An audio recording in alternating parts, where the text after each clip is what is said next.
Hii jamii ya Korino, mimi nilianza na nyinyi,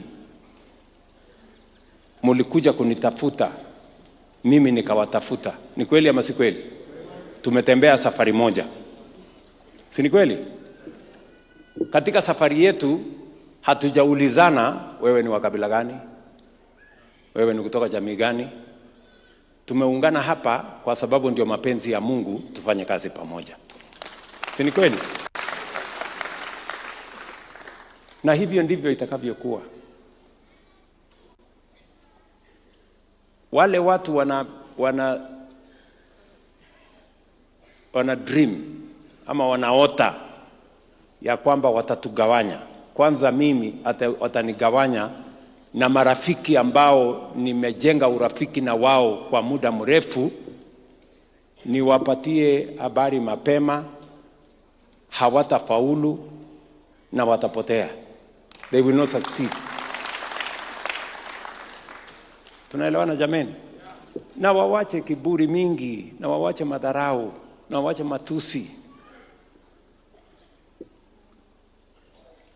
Hii State House ni ya Wakenya wote, ni ya wale wengi na pia ni ya wale wachache. Unajua watu wengi wamesumbuka sana na vile nimealika watu wakuje State House. Mwingine alikuja hapa akasema, wewe rais umeshukisha, hii State House imekuja chini sana.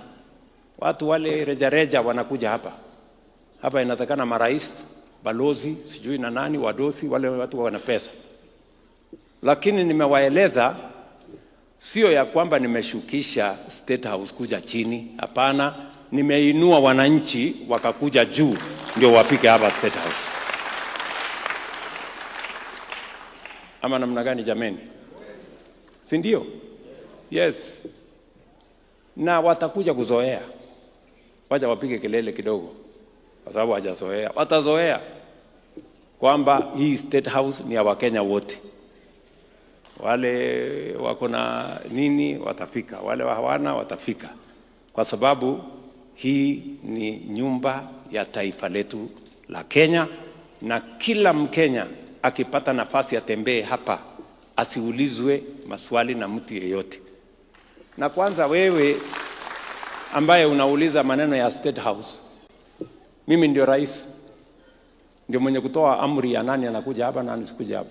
Wewe unaongea pale kama nani?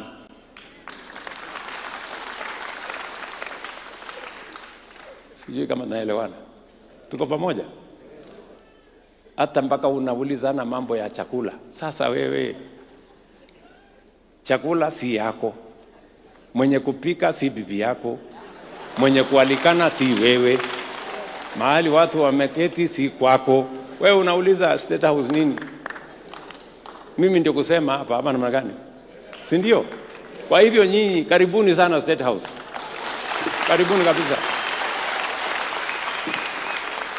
Na wakiendelea nitawakaribisha tena. Alafu nione ile watafanya. Ama namna gani? Yes. Na mambo ya chakula,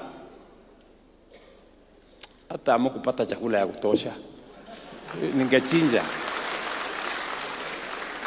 Sasa mtu mwenyewe hako na tumbo kubwa, alafu unauliza mambo ya chakula. Ati sijui nani amepeleka tumbo. Kama ilikuwa ni mtu ya kubebana matumbo, si ni wale wako tumbo kubwa ndio wangekuwa naulizwa. So nyinyi, hata mimi nikitembea natembeanga na tumbo yangu. Ama nikipata chai na kunywa, nikipata ndoma namna hiyo, tukiendelea. So hiyo ni maneno ya kuulizana mambo ya tumbo, ni ujinga. Ama namna gani jameni? Nyinyi karibuni hapa. Karibuni sana.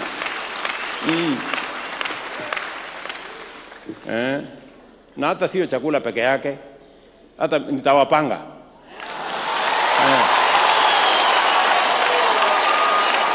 Hala.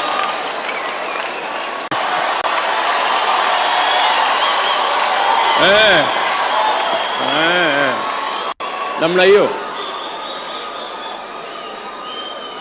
Mnanielewa? Tawapanga.